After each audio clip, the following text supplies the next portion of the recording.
নমস্কাৰ। সময় এতিয়া সঁচাকে দুঃসময় আমাৰ কাৰণে।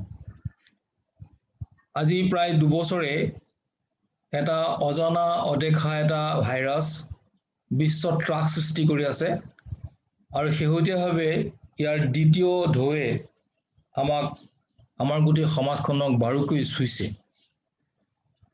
বিশেষকৈ ভাৰতীয় ষ্টেট বেংকৰ যিসকল কৰ্মচাৰীয়ে তেওঁলোকৰ অৱদানেৰে আমাৰ গোটেই অসমখন অথবা নৰ্থ ইষ্ট গোটেই আমাৰ ঠাইখিনি বেংকিং সেৱাৰ পৰা আৰম্ভ কৰি সকলো ঠাইতে যিসকলে নিজৰ আত্মনিয়োগ কৰিছিলে গোটেই চাকৰি সময়খিনি আৰু তাৰ বাহিৰে কিছুমান এতিয়াও চাকৰি কাল সময়ত যিবিলাক কাম কৰি আছে তাৰ কেইবাজনো লোক এই কোভিডৰ এই সময়খিনিৰ আক্ৰান্ত হৈছে, তেওঁলোকে আমাক এৰি থৈ গুচি গৈছে। আমি জানো সকলোৱে যে যোৱা বছৰত আমি কেইবাজনো ব্যক্তিক আমি হেৰুৱাইছো আৰু সেই ব্যক্তিসকলৰ শ্ৰদ্ধাঞ্জলিৰেই আজি আমি ইয়াত গোট খাইছো। মই এটা ডিসক্লেমাৰ দি ল'ব খুজিছো আৰম্ভণিতে যে এই শ্ৰদ্ধাঞ্জলিটো কোনো এটা অৰ্গেনাইজেশ্যনেল ট্ৰিবিউট নহয়। এইটো এটা আমি কেইজনমান ষ্টেট বেংকৰ অতি বিশিষ্ট কিছুমান বিষয়া কৰ্মচাৰী যিসকলে ষ্টেট বেংকক সেৱা কৰি পেলাই এতিয়া বৰ্তমান এটা সমাজৰ এটা উচ্চ স্তৰত আছে, সামাজিকভাৱে এতিয়াও যিবিলাক অতি সক্ৰিয় হৈ আছে, তেখেতসকলৰ কেইজনমানৰ সৈতে আমি আজি এই আমাৰ যিখিনি কোভিডৰ যিখিনি আমাৰ পৰা আঁতৰি গ'ল এই সকলোৰে বিষয়ে আমি এটা শ্ৰদ্ধাঞ্জলি, এটা ব্যক্তিগত শ্ৰদ্ধাঞ্জলি নিবেদন কৰিছো। সেইকাৰণে আজি আমাৰ এটি শ্ৰদ্ধাঞ্জলি। আমাৰ লগত আছে আজি আমাৰ সকলোৰে শ্ৰদ্ধাৰ শ্ৰীযুত কাশীনাথ হাজৰিকা। তেখেতৰ বিষয়ে যিকোনো কথা কোৱাটো মোৰ কাৰণে ধৃষ্টতা হ'ব।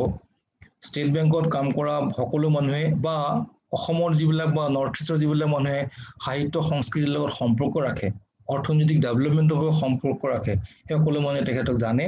শ্ৰীযুত কাশীনাথ হাজৰিকাৰ মাজত উপস্থিত আছে। আমাৰ মাজত উপস্থিত আছে শ্ৰীযুত জীৱন গোস্বামী। তেখেতো ষ্টেট বেংকত এটা অতি দীঘল কাল সেৱা কৰি তেওঁ জীৱন ষ্টেট বেংকৰ প্ৰতি সেৱা আগবঢ়াই এতিয়া বৰ্তমানে সাহিত্যৰ অনুবাদ আৰু অন্যান্য সাহিত্যত তেওঁ আত্মনিয়োগ কৰি আছে, তেখেত আছে। আমাৰ মাজত আছে শ্ৰীযুত সূৰ্যনাথ ফুকন। সূৰ্যনাথ ফুকন আমি যেতিয়া কথা পাতিম অলপ পিছত, গোটেই ভাৰতীয় ষ্টেট বেংকৰ আমি উত্তৰ পূব সংমণ্ডলটো ইয়ালৈ অনাৰ যিসকল অগ্ৰণী ৰণুৱা আছিল, চামল চক্ৰৱৰ্তী, কাশী হাজৰিকা, এই সকলোকে লৈ তাৰ ভিতৰত সূৰ্যনাথ ফুকন আছে অন্যতম। অতিশয় সমাজৰ লগত সংলগ্ন হৈ থকা ব্যক্তি। বিশেষকৈ আমাৰ যিখন স্কুল আছিলে SBI পাব্লিক স্কুল, সকলোৱে জানে, তাত তেওঁ এজন অগ্ৰণী ৰণুৱা আছিল। আৰু আমাৰ মাজত আছে শ্ৰীযুত ভাস্কৰ শৰ্মা। ভাস্কৰ শৰ্মা এজন ট্ৰু বেংকাৰ। তেওঁৰ গোটেই জীৱনটোক ষ্টেট বেংকৰ কাৰণে তেওঁ কি ধৰণে আপোনালোকে দিছে ইয়াত নৰ্থ ইষ্টত, তেওঁ কৰ্পৰেট চেণ্টাৰত, সেই বিষয়ে আমি সকলোৱে জানো। আমি এই সকলোৱে আৰু আমাৰ যিসকল ইতিমধ্যে সংলগ্ন হৈছে অৱনী চুহৰাকে ধৰি, এই সকলোকে মই আদৰণি জনাইছো এই শ্ৰদ্ধাঞ্জলি অনুষ্ঠানটোলৈ।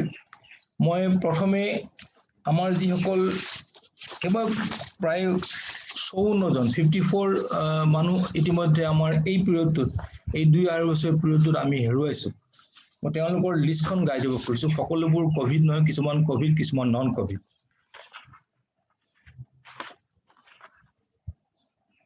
সুখময়ী ভৌমিক, উপেন শৰ্মা, চামল চক্ৰৱৰ্তী, উৎপল চলিহা, সুবল শীল, TK দে, কৃষ্ণ গোহাঁই, সুৰেন শৰ্মা, দিলীপ গগৈ, ৰূপালী খাৰঘৰীয়া, দিলীপ কুমাৰ বক্সি, প্ৰবোধ ভাগৱতী, চিন্ময় পাল, অভিজিৎ দাসগুপ্ত, কৰ্ণেল অজিত দত্ত, অখিল ৰঞ্জন গোস্বামী, অঞ্জন বৰুৱা, হৰিপদ ৰায়, তেওঁ serving,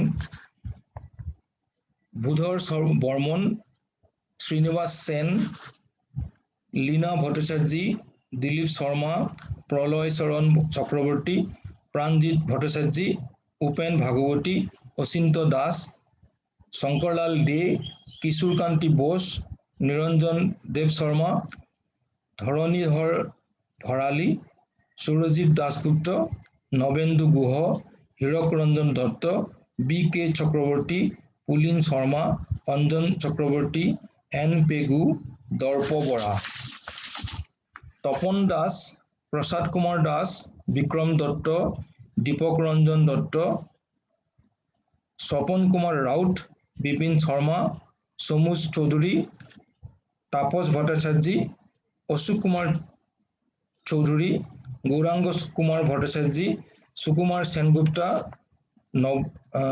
N C Poddar, Krishna Barman, Sailadhar পাঠক, গীতাঞ্জলি বৰা, কিশোৰ শৰ্মা আৰু শেহতীয়াভাৱে দুদিনৰ আগত বিজয় ৰয় আৰু তাৰ এদিনৰ আগত আমাৰ সকলোৰে শ্ৰদ্ধাৰ অঞ্জন বৰুৱা, ইতিমধ্যে তেওঁৰ নাম কৈছে। ইয়াৰ উপৰিও আৰু কিছু কিছু হয়তো কোনোবা মানুহ থাকিব পাৰে ইতিমধ্যে এই ধৰণেৰে আমি নজনাকে এই সকলৰ লগতে আৰু লগতে গোটেই অসমত, ভাৰতবৰ্ষত, বিশ্বত এই মহামাৰী আক্ৰান্ত হোৱা সকলোৰে প্ৰতি মই এটা সামগ্ৰিক শ্ৰদ্ধাঞ্জলি আগবঢ়াইছো। এতিয়া আহোঁ আমি আমাৰ কথাখিনিলৈ। প্ৰথমতে আমি বিভিন্ন এই সকলোবিলাক যিবিলাক মানুহ আমি হেৰুৱাইছো তেওঁলোকৰ নিজ গুণেৰে ৰঞ্জিত। তেওঁলোকে নিজে নিজৰ লেভেলেৰে নিজৰ সক্ষমতাৰে প্ৰত্যেক নিজৰ লেভেলত বেংকক সেৱা কৰি আছে, সমাজক সেৱা কৰি আছে। কিন্তু তাৰ মাজত কিছুমান মানুহক আমি অতি শ্ৰদ্ধাৰে সোঁৱৰো। তাৰ ভিতৰত এজন অতি অগ্ৰণী, প্ৰথম অৱস্থাত কভিড আক্ৰান্ত এজন সেইজন হৈছে আমাৰ সকলোৰে মৰমৰ শ্ৰদ্ধাৰ চামল চক্ৰৱৰ্তী। মই শ্ৰীযুত ফুকন ছাৰক মই চামল চক্ৰৱৰ্তীৰ বিষয়ে মোক আৰম্ভণিৰ কথাখিনি ক'বলৈ অনুৰোধ জনাইছো। ফুকন ছাৰ। চামল দা এনে এজন মানুহ যাৰ কথা কৈ শেষ কৰিব নোৱাৰি। তেখেতৰ লগত মোৰ প্ৰথম পৰিচয় বোধহয় 1977 চনত। তেখেত তেতিয়া তেজপুৰ শাখাত কৰ্মৰত আছিল। আমাৰ এনে সময়ত এটা ধাৰণা হ'ল যে আমাৰ এছ'চিয়েশ্যনখন তাত তেখেতৰ নিচিনা মানুহ এজনৰ প্ৰয়োজন। কাশীয়ে মোক ক'লে আপুনি যাওক, চামল দাৰ লগত কথা পাতক, তেখেতক লগ ধৰক, লগ ধৰি সোধক তেখেতে কি কয়। মই তেখেতক লগ ধৰিলো, চামল দাক কথাটো ক'লো যে আপুনি আহিব লাগে। তাৰ আগতে তেখেতে কৰ্মচাৰী জীৱনত সক্ৰিয় আছিল আৰু তেখেতৰ নিজস্ব এটা ৰাজনৈতিক দৰ্শন আছে। তৎসত্বেও তেখেতক আমি ক'লো যে আপুনি আহক, আমাৰ লগত থাকক, আমাক দিহা দিয়ক, আগবাঢ়ি লৈ যাওক। প্ৰায় 1977-78 চনতে প্ৰথম ইলেকশ্যনত তেখেত আহিলে। সেই তেখেত আমাৰ সক্ৰিয় সহযোগ কৰিলে, অংশগ্ৰহণ কৰিলে। তাৰপিছত এই ভ্ৰমণ আৰম্ভ হ'ল। বোধহয় 2003 বা 2004 চনলৈকে তেওঁৰ লগত সক্ৰিয় এছ'চিয়েশ্যন কৰা। দুই এটা সৰু সৰু কথা মই কোৱা ভাল, কাৰণ তেখেতৰ তাতেই ব্যক্তিত্ব, মানুহজন কেনে, কি ধৰণৰ মানুহ, এই কথাবোৰ স্পষ্ট। চনটো মই পাহৰিলো। চামল দাই মই এবাৰ অসমৰ বাহিৰত, খুব সম্ভৱ ভূপালত কিবা মিটিং আছে, মিটিঙৰ পৰা ঘূৰি আহিবৰ সময়ত আমি কলিকতাৰ বিমানবন্দৰত থাকিব লগা হ'ল। সাধাৰণতে আমি কি কৰোঁ, কলিকতা বিমানবন্দৰত নামি তাতে থকা আলহীৰ কথা বিচাৰি থাকিবলৈ লওঁ। সেই সময়ত আলহীৰ কথা নাছিল আৰু যদি নাথাকে তেতিয়া আমি ওলাই গৈ কলিকতা টাউনত, চহৰত গৈ এটা হোটেলত থাকোঁ। গধূলি 7টামান বাজিছে, তেতিয়া মই চামল দাক ক'লো কি কৰিব। চামল দাই ক'লে ভাতটো খাই লওঁচোন, তাৰপিছত দেখা যাব। ভাত খাবলৈ ওলাই গ'লো। তাৰ ভিতৰত থকা হোটেলখনত বহুত দাম, খাব নোৱাৰি, কাৰণ আমি সেই সময়ত এছ'চিয়েশ্যনৰ টকাৰে গৈছো, বেংকৰ টকাৰে যোৱা নাছিলোঁ। আমি বাহিৰৰ হোটেলখনত এখন কেণ্টিন এখন আছে, কেণ্টিনখনত 15 টকা নে 16 টকা ভাত পাই, সেই খাই আহি বহি মই সমল দাক ক'লো এটা শুব লাগিব। সমলে ক'লে উপায়টো নাই, এই যাব দিয়ক। মই নালাগে, এটা কাম কৰক, মই এটা আপোনাক ছাজেশ্যন দিয়ক, কি কয় কওক। মোৰ বাকচতে ধুতি এখন আছে, খবৰ কাগজ দুখন মই আনিলো, আনি পেলাই মই ক'লো ধুতিখনকে পাৰি দিওঁ, আৰু তাৰ তলতে দুটা আমাৰ সৰু সৰু বেগকেইটা সোমাই দিওঁ। সেইকাৰণে আমাৰ হ'ল বিচৰা। আৰু যিহেতু AC ৰুম, ধৰি লওক আপুনি AC কোঠাতে আছে, কাষতে বাথৰুম আছে, একো অসুবিধা নাই। চামল দাই আনন্দ মনে শুলে, কোনো দিগদাৰ নপৰিলে মানুহজন। মোক সেই পইচাকেইটা বাচি গ'ল। এই পইচাবোৰ তেনেকে বচাই বচাই আমি স্কুলখন পাতিম।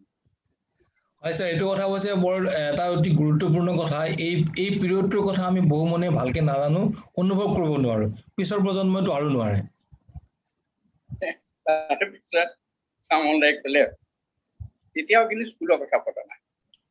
তাৰপিছত চামল দাই ৰাতিপুৱা শুই উঠি মই চাওক, এতিয়া বাথৰুমটো সুন্দৰ, আপুনি ওপৰৰ ৰুমত আছে বুলি ভাবক, এইটো AC ৰুম, এইটো AC ৰুম। এই বিচনাখন অকমান হেৰি আৰু সেইটো বগা কাপোৰে দিব, এইটো বগা কাপোৰ, হ'ব দিয়ক। খাই শুই পেলাই আমি পিছদিনা আহি গুৱাহাটী পালো। সেয়াই আছে চামল দা। হয়, চামলৰ ব্যক্তিত্ব স্যাৰ সঁচাকে বৰ মোহনীয় আছিল, অতি লোকি। চামল দাই কিছু কথা সহ্য নকৰিছিল। ডিজনেষ্টি, যিটো আমি সততা বুলি কওঁ, সেইটো বিচাৰিছিলে তেখেতে। ডিজনেষ্টি একেবাৰে বেয়া পাইছিল। এবাৰ মই তেতিয়া RM আছিলো, তাৰপিছত মই চামল দাক ক'লো, চামল দা, আমাৰ এই শাখাটো এই মেনেজাৰজনে অলপ বেয়া কাম কৰিছে, এইকেইটা বেয়া কাম কৰিছে। মই এতিয়া এসময়ত এছ'চিয়েশ্যনত আছো, এতিয়াও আছো, মই কেনেকেনো সেই মানুহজনক ছাছপেনশ্যন দি পাৰিম, ভিজিলেঞ্চ কৰিম। ইতিমধ্যে 80টা নে 90টা ভিজিলেঞ্চ কেছ আছেই আমাৰ বেংকত। মই মানে একে উজান পৰিছিল, আৰু দিব নোখোজো, আপুনি কিবা এটা কৰক। মই ক'লে ঠিক আছে বাৰু হ'ব, আপুনি তাত মিটিং এখন দিয়ক, আমি ব্ৰাঞ্চ মেনেজাৰৰ মিটিংখন দিম। কিন্তু সেই মেনেজাৰজনো আহিল, তেওঁ আছে তাত। চামল দাই মোক ক'লে, কাম কৰা, আজি বৰষুণ দিছে, বৰ পিয়া লাগিছে, আপুনি মিটিঙত যাওক। তাৰপিছত অলপ পাছত মোক খবৰ দিছে, কাম কৰা ল'ৰাটোক মাতিছে সেই মানুহজনক। কি হ'ল মই নাজানো। ভাত খোৱা সময়ত গৈ দেখো চামল দাই একেবাৰে শুদ্ধ চিলিটি ভাষাত যিমান ব্যাকৰণ ব্যৱহাৰ কৰিছে, তাৰ শ্ৰাদ্ধ কৰিছে। আৰু সেই মানুহজনে চামল দাৰ ভৰিত পৰিলে, পৰিছে। মই গৈ সেইখন ওলালো। তেতিয়া মোক কৈছে, আপোনাৰ নিচিনা অপদাৰ্থ RM পৃথিৱীত নাই, আপুনি এই মানুহটোক কিয় ছাছপেণ্ড নকৰিলে?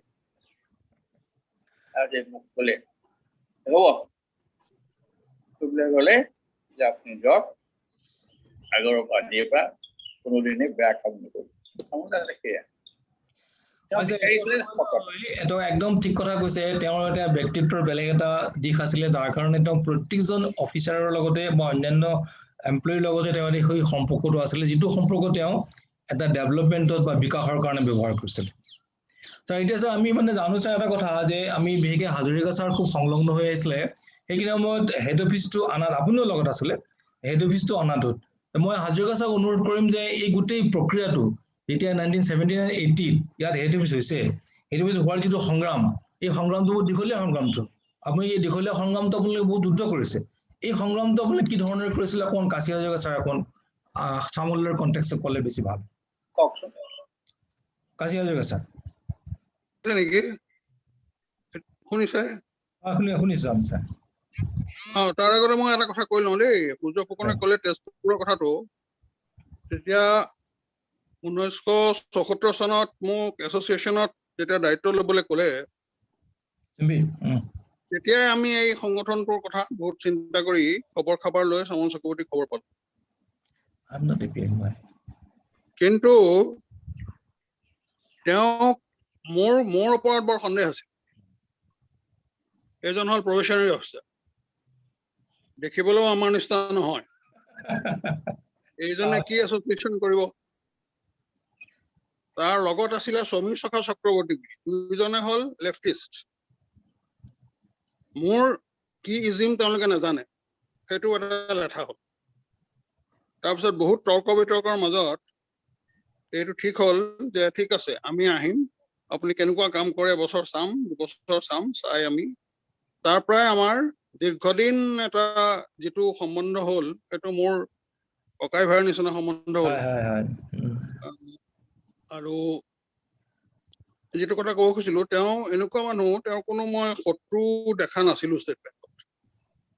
আৰু তেওঁৰ ভাৱমূৰ্তিটো অতি স্বচ্ছ নিকা আৰু কেতিয়াবা শিশু সুলভ, মানে ভেৰি চাইল্ডিছ। কেতিয়াবা বৰ ডাঙৰ ডাঙৰ জ্ঞান মোক দিছিলে, কিন্তু মই অলপমান অধৈৰ্য হৈ কেতিয়াবা কিছুমান কাম কৰো। তেওঁ কয় যে আপুনি এই কামটো কেলে কৰিলে, মানুহক আপুনি মুখৰ আগত কথাটো কৈ দিলে বেয়া, আপুনি মানুহজন যদি চিনি পায় তেওঁৰ লগত তেনেকেই আপুনি ব্যৱহাৰ কৰক, তেতিয়া আপুনি জানিব যে এই মানুহজনে আপোনাক ক্ষতি কৰিব খুজিছে বা সংগঠনৰ ক্ষতি কৰিব খুজিছে। চিনি থলেই হ'ব, একো ক'ব নালাগে, বেছিকে কথা কৈ দিব নালাগে তেওঁৰ মুখৰ আগত। সেইটো এটা বৰ ডাঙৰ লেচন মোৰ পৰা হ'ল। এতিয়া আপুনি আমাৰ উত্তৰ পূব চাইকলজি সুধিছে, এইটো আচলতে প্ৰথমতে ৰেজলিউশ্যন লৈছিলে আমি বেংকত জইন কৰাৰ আগতেই। এতিয়া আমাৰ মই ক'বলৈ বহুত দূৰ যাব লাগিব, হীৰক দত্ত আৰু হেৰি বিশ্বাস, কি বিশ্বাস আছিলে সূৰ্য, এনিৱে আৰু এজন আছিলে, তেওঁলোকৰ দিনত এটা ৰেজলিউশ্যন এডপ্ট কৰা হৈছিলে যে কলিকতাৰ পৰা স্থানান্তৰ কৰিব লাগে হেড অফিচ গুৱাহাটীলৈ। হয় সেই ৰেজলিউশ্যন তেনেকে থাকিলে। তাৰ 3 বছৰৰ পিছত আমি সেই ৰেজলিউশ্যনটোকে আগবঢ়াই আনি আৰু এখন মিটিঙত দি ফ্ৰেছ এটা টাইম লাইন লৈ পেলাই আমি তাৰ এটা ৰেজলিউশ্যন এপ্ৰুভ কৰালো। কৰাই প্ৰথম আমাৰ উদ্দেশ্য আছিলে যে আমি ফেডাৰেশ্যনক এই কথাটো অৱগত কৰিব লাগিব, কেলে আমাৰ ইয়াত এটা হেড অফিচ দৰকাৰ, কাৰণ এডমিনিষ্ট্ৰেশ্যন নিয়াৰ টু দ্য পিপল ইজ মোৰ ইফেক্টিভ। আৰু তেতিয়া আমাৰ ইয়াত 48টা ব্ৰাঞ্চ আছিল, মানে চাব অফিচ লৈ পেলাই 48। 100টা শাখা নহলে হেড অফিচ নহয়। কিন্তু আহমেদাবাদ আৰু বেংগালোৰ যেতিয়া হৈছিলে বা ভুৱনেশ্বৰ যেতিয়া হৈছিলে 100টাতকৈ তলত হৈছিল।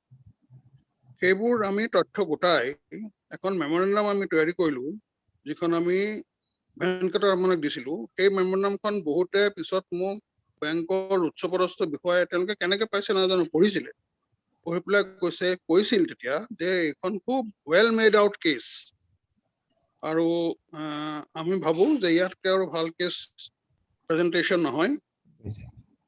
আৰু ইতিমধ্যে বহুত কথা হৈছিলে, আমি পাৰ্লামেণ্টলৈ গলো 2বাৰ। বিপিন পাল দাস তেতিয়া আছিলে, তেখেত আছিলে চেয়াৰমেন অফ ৰাজ্যসভা পিটিশ্যনছ কমিটি। এটা পিটিশ্যন কমিটি থাকে, ৰাজহুৱা যিবিলাক স্বাৰ্থ জড়িত কথা থাকে তাত চৰকাৰৰ যদি হস্তক্ষেপ লাগে বা তেওঁলোকৰ কৰণীয় আছে বা কৰা নাই, সেই ক্ষেত্ৰত এপিল দিব পাৰে। এই পিটিশ্যন কমিটি পিটিশ্যন, সেই পিটিশ্যনখন আমি দিল্লীত গৈ পেলাই তেখেতৰ হাতত দিছিল। জৰ্জ ফাৰ্ণাণ্ডেজ তেওঁ পাৰ্লিমেণ্টত আমাৰ হেৰিখনৰ পৰা মেমৰেণ্ডামখনৰ পৰা কোট কৰি পেলাই তেওঁ আমাৰ যিটো আন্দোলন সেইটো ছাপোৰ্ট কৰিছিল। চাংমা আছিল ছাৰ, কিছু পি এ চাংমা, কিছু নহয়, তেওঁ পিছত পি এছ চাংমাই কামটো কৰিলেগে। পি এছ চাংমা আছিলে খুব অতি মানে নিকট হেৰিৰ লগত, খুব ভাল আছিলে আমাৰ ভেংকটৰামনৰ লগত। তেওঁ এটা কাম কৰিছিলে, নতুন যিবিলাক MP আছিলে সেইবিলাকক তেওঁ ট্ৰেইনিং দিছিলে about parliamentary systems, procedures and finance। আৰু একেটা কথাকে মই পিছত কম, যেতিয়া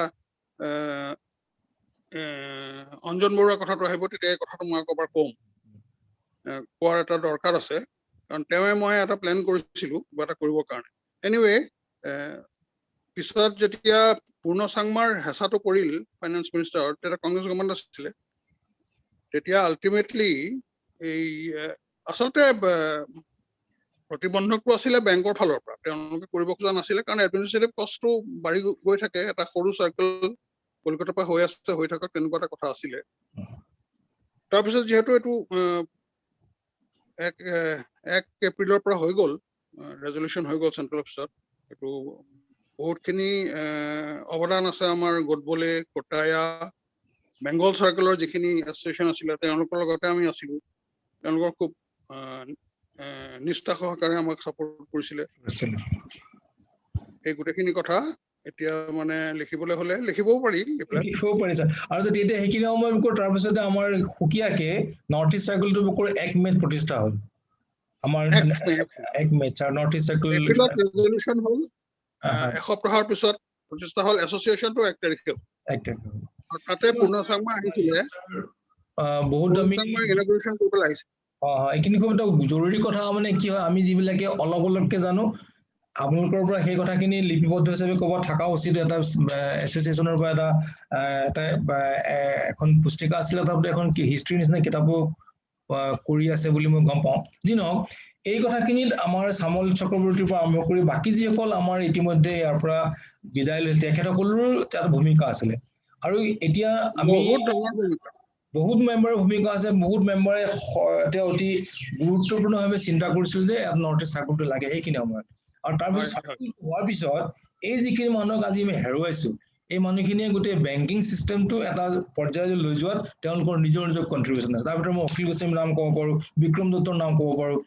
কাৰণ অখিল গোস্বামী সকলোৱে জানো যে কিমান এজন এফিচিয়েণ্ট এজন অফিচিয়েল আছিলে, যিজনে একচুৱেলি কমিটমেণ্টটো তেওঁ ইমান আছিলে সদায় যে সদায় তেওঁ এইটো কথাই চিন্তা কৰিছিলে যে বেংকটোৰ বিষয়ে তেওঁলোকে কাম কৰিব লাগে, বেংকৰ বিষয়ে কৰিব লাগে। যি নহয়, এতিয়া আমি সেইকাৰণে আমি আচলতে আমি এই গোটেই আধা ঘণ্টা বা 40 মিনিটত এই গোটেইবিলাকে কৈছো, প্ৰথমতে কৈছে এই গোটেইবিলাকে ব্যক্তিগতভাৱে আজি ধৰি লওক এই যে খাইনৰ পৰা আৰম্ভ কৰি অন্যান্য বিলাকে সকলোৱে আমাৰ ষ্টিলৱেল তেওঁলোকৰো কিছু কণ্ট্ৰিবিউশ্যন আছে গোটেই নৰ্থ ইষ্টত, মণিপুৰ বিলাক অন্যান্য বিলাকত কি ধৰণৰ ষ্টেট বেংকটোৰ সেৱাটো আগবঢ়াব পাৰে। এটা কথা অৱশ্যে হয়, এই কথাখিনিৰ পিছত আমি লাহে আমি গোটেই নৰ্থ ইষ্টৰ যিটো ভূমিকা আৰু গোটেই পেন ইণ্ডিয়া ভূমিকা, এই পেন ইণ্ডিয়া ভূমিকাত ইমানখিনি লাভৱান হ'ল, ইমানখিনি তাৰ পাছত আমাৰ বহু ধৰণৰ কৃতবিদ্য বেংকাৰ এটা সময়ত নৰ্থ ইষ্টৰ পৰা গৈ পেলাই চেন্ট্ৰেলি কৰ্পৰেট চেণ্টাৰত তেওঁলোকে এটা ভূমিকা পালন কৰিবলৈ এটা বাধ্য হ'ল, ভূমিকা পালন কৰিবলৈ তেওঁলোকে বাধ্য হ'ল আৰু ভূমিকা পালন কৰি তেওঁলোকে সক্ষম হ'ল। আৰু তাৰ ভিতৰত আমি অলপতে যাক হেৰুৱাইছো, অঞ্জন বৰুৱা অন্যতম। মই অঞ্জন বৰুৱাৰ প্ৰসংগলৈ অহাৰ লগে লগে মই ভাস্কৰ শৰ্মা ছাৰক পিছত কম, তেখেতে তেওঁৰ এই ট্ৰেজাৰী বিজনেছৰ পৰা আৰম্ভ কৰি তেওঁৰ পেন ইণ্ডিয়া যিটো ভূমিকা আছিলে, সেইখিনি সময়ত তেওঁ আপোনালোকে মই গৌৰৱবোধ কৰোঁ, যিদিনাখন তেওঁ ঢুকাইছে মৃণাল তালুকদাৰ নামো চবেই চিনি পায়। তেওঁলোকে মোক এটা মেছেজ দিছিলে যে এইজন মানুহ, যিজন মানুহে এটা সময়ত CNN, NBN, NDTV গোটেইবিলাকত ইকনমিক্স সম্পৰ্কে এটা অল ইণ্ডিয়া লিড দিছিলে, and we do not know' as a Assamese, তেওঁৰ বিষয়ে আমি বেছি ভালকে নাজানো। মই সেইকাৰণে মোৰ উদ্দেশ্য সেইও এটা যে আমি আমাৰ যিবিলাক এছেটছ যিবিলাক আছিলে, এছেট যিবিলাকে কণ্ট্ৰিবিউশ্যন কৰিছিলে, এই এছেট বিলাকৰ বিষয়ে আমি বা আমাৰ পিছৰ প্ৰজন্ম বেংকাৰ বা ছচাইটিয়ে বা অন্য কোনো ইণ্টাৰেষ্ট মানুহ জনা উচিত। আজি আপোনালোকক বহুবাৰ আপোনালোকৰ লগত কথা পতাৰ উদ্দেশ্য সেইটোৱেই। মই প্ৰথমতে কাৰণে জীৱন গোস্বামী ছাৰক ক'বলৈ আৰম্ভ কৰিম, তেখেতৰ লগত অঞ্জন বৰুৱাৰ যিটো সম্পৰ্ক। গোস্বামী ছাৰ। অঞ্জনক নজনা মানুহ চাগে নৰ্থ ইষ্টত নাই এতিয়া দিনত এটলিষ্ট। আৰু মই অঞ্জনক যেতিয়া প্ৰথম পাইছিলো বোধহয় আমি বেংকত জইন কৰাৰ ভালেখিনি পিছত। অঞ্জন যদিও মোতকৈ বয়সত কম, বয়সত মোতকৈ এবছৰ সৰু, কিন্তু মোতকৈ আগেয়ে বেংকত জইন কৰিছিলে। অঞ্জনে জইন কৰিছিল 73, মই জইন কৰিছিলো 74-ত। কিন্তু তেতিয়াৰ পৰা আমি খুব ক্ল'জ নাছিলো প্ৰথম দুখৰত, কাৰণ আমি লগালগি হোৱাই নাছিলো বুলি ক'ব পাৰি। অঞ্জনক মই প্ৰথম লগ পাইছো চাগে যেতিয়া মই ব্ৰাঞ্চ বিলাক কৰা ফেজ হ'ল। মই কেইবাটাও ব্ৰাঞ্চ কৰিছিলো ইতিমধ্যে, আমৰেন, নগাঁও, দিছপুৰ, নিউ গুৱাহাটী, এইবিলাক কৰাৰ পিছত অঞ্জনক লগ পাইছিলো প্ৰথমতে মই ষ্টাফ ট্ৰেইনিং চেণ্টাৰ, তেতিয়া কেইজন ইনষ্ট্ৰাক্টৰ আছিলে। তেতিয়া অঞ্জনৰ যে ইণ্টেলিজেন্সটো আৰু তাৰ depth of knowledge in this particular line, তেতিয়া কি অঞ্জনে পঢ়াইছিলে তাতে অন্য বস্তুৰ লগতে বিহেভিয়াৰেল চায়েন্স, বিহেভিয়াৰেল সায়েন্সত সেই সময়ত আমাক ট্ৰেইনিং দিয়া হৈছিল কিছুমান ট্ৰেইনাৰক আৰু তেওঁলোকৰ বিহেভিয়াৰেল সায়েন্সটো বেংকত এসময়ত যথেষ্ট প্ৰচলিত আছিল আৰু অঞ্জন বিহেভিয়াৰেল সায়েন্সত ইমান ভাল আছিলে যে CGM GM বিলাকে অঞ্জনৰ ক্লাছলৈ আহিবলৈ দিগদাৰ পাইছিল ইনগ্ৰেট কৰিবলৈ কাৰণ তেওঁলোকে আলটিমেটলি গৈ পেলাই অঞ্জনৰ সাবজেক্ট হ'বলগীয়া হয় এনিৱে পিছৰ দুখৰত যেতিয়া মই চেণ্ট্ৰেল অফিচত নিজে পোষ্টিং পাইছিলো অঞ্জনৰ এটা কথা মই ভালকে জানো কাৰণ আমাৰ সময়ো ইমান বেছি নাই খুব দীঘলীয়া কৰিবলৈ মই নাযাওঁ এটা বস্তু মই অঞ্জনৰ ক্ষেত্ৰত লক্ষ্য কৰিছিলো যে অঞ্জনৰ যিটো এৰিয়া স্পেচিয়েলাইজেশ্যন আছিল অঞ্জন ফ্ৰেংকফাৰ্টত চিফ ডিলাৰ আছিল তাৰ পিছৰ পৰা এসময়ত দিল্লীত CDO হিচাপেও আছিলে কিন্তু দিল্লীত CDO হিচাপে থকা সময়তে কিবা কাৰণত অঞ্জনক তাৰ পৰা চেঞ্জ কৰি DFHত বম্বেত দিয়া হৈছিল মোৰ মনত আছে অঞ্জনক মই তেতিয়া ফোন কৰি কৈছিলো যে CDOৰ পজিশ্যনটো অকমান গ্ল্যামাৰাছ হ'ব পাৰে CDO দিল্লীৰ পজিশ্যন কিন্তু তোমাক এতিয়া য'ত দিছে DFHত মই ভাবো যে তোমাৰ কাৰণে এইটো অতি ভাল ষ্টেপ এটা হৈছে তোমাৰ লাইফত তোমাৰ কেৰিয়াৰত পিছত হয়তো তোমাক এইটোৱে বহুতখিনি হেল্প কৰিব অঞ্জনৰ লিনিংটো মই গম পাইছিলো অঞ্জনৰ ডিলিং ৰুম প্লাছ মানি মাৰ্কেট সম্পৰ্কে ইমান এটা তাৰ ইণ্টাৰেষ্ট আছিলে যে এই DFHত অহাৰ লগে লগে যে এটা নতুনকে বাট মুকল খাব সেইটো মই অলপ আন্দাজ কৰিব পাৰিছিলো আৰু পিছলৈ সেইটোৱে হ'লগে অঞ্জন যেতিয়া গ্লোবেল মাৰ্কেটছৰ CGM আৰু পিছত DMD হ'লগে সেই সময়ত অঞ্জনৰ এক্সপাৰ্টিজটো in his own area specialisation কিমান বেংকৰ মানুহে বুজিলে MD DMD চেয়াৰমেন আটাই বুজিলে আৰু আনকি তেওঁ অঞ্জনৰ লগত যিবিলাক ডিলাৰ আছিল এই ডিলাৰবিলাকে অঞ্জনক ইমান আইডল হিচাপে লৈছিল যিটো নিজে নেদেখিলে বুজিব নোৱাৰি অঞ্জনৰ এই বিষয়ত যিটো দখল এই ধৰণৰ দখল থকা মানুহ কিজানি আমাৰ অসমত বা অসমৰ পৰা যিকেইজন মানুহ বেংকত সোমাইছে কাৰো মাজতে চাগে এই দখলটো নাছিলে মই মোৰ নিৰপেক্ষভাৱে যিটো কথা মই অনুভৱ কৰোঁ আৰু সেইটো কাৰণে অঞ্জনক মই সেই চাইডটোক হাইলাইট কৰিবলৈ মই শিৱানন্দক ৰাতিপুৱা ৰিকুৱেষ্ট কৰিছিলো যে যিবিলাকে অঞ্জনৰ লগত সেই দিশত কাম কৰিছে একেলগে কিছুমান DMD MD যিবিলাকে অঞ্জনৰ সেই কামৰ ক্ষেত্ৰত মতামত দিব পাৰে আৰু কিছুমান ডিলাৰ যিবিলাকে অঞ্জনক আইডল হিচাপে লৈছিল আৰু অঞ্জনৰ এটা উপকৃত হৈছিল সেই মানুহখিনিৰ যদি মতামতখিনি আমি দাঙি ধৰিব পাৰোঁ অসমৰ মানুহৰ আগত যে অঞ্জনৰ সঠিক পৰিচয়টো চাগে বেছি ভালকে ফুটি ওলাব তাৰোপৰি অঞ্জন ৰিটায়াৰমেণ্টৰ পিছৰ দুখৰত বহুতখিনি কামত লাগিছিল দেউতাকৰ কবিতাবিলাক ট্ৰান্সলেট কৰিছিল প্ৰায়বিলাক কবিতা ট্ৰান্সলেট কৰি দিয়ালে তেখেতৰ ৱাইফো তাৰ লগত অঞ্জনৰ ৱাইফেও তেওঁৰ লগত অঞ্জনৰ লগত কোঅপাৰেট কৰিছিলে আৰু অন্যান্য বিভিন্ন ছ'চিয়েল কামতো অঞ্জন জড়িত আছিল মই এই মুহূৰ্তত তাতকৈ বেছি নকওঁ মই আৰু এজন মানুহৰ কথা মই নকলে ভুল হ'ব যিহেতু আমি আজি শ্ৰদ্ধাঞ্জলি হিচাপে এই অনুষ্ঠানটো পাতিছো মনলৈ আহিছে বিজয় ৰয়ৰ কথাটো যে বিজয় মোৰ ভাইৰ নিচিনা আছিলে আৰু বয়সত চাগে আমাৰ পাৰ্থক্য বৰ এটা নাছিলে প্ৰথম লগ পাইছিলো মই তেজপুৰত যেতিয়া আমি প্ৰফেচনেল অফিচাৰ হিচাপে আছিলো এটা প্ৰকাণ্ড প্ৰফেচনেল অফিচাৰৰ টীম আছিল তেজপুৰত সেই সময়ত নৱ দাস পিছত চিফ ছেক্ৰেটাৰী হৈ ৰিটায়াৰ হ'ল অসমৰ নৱ দাস তাৰপিছত কে কুমাৰ কৃষ্ণ কুমাৰ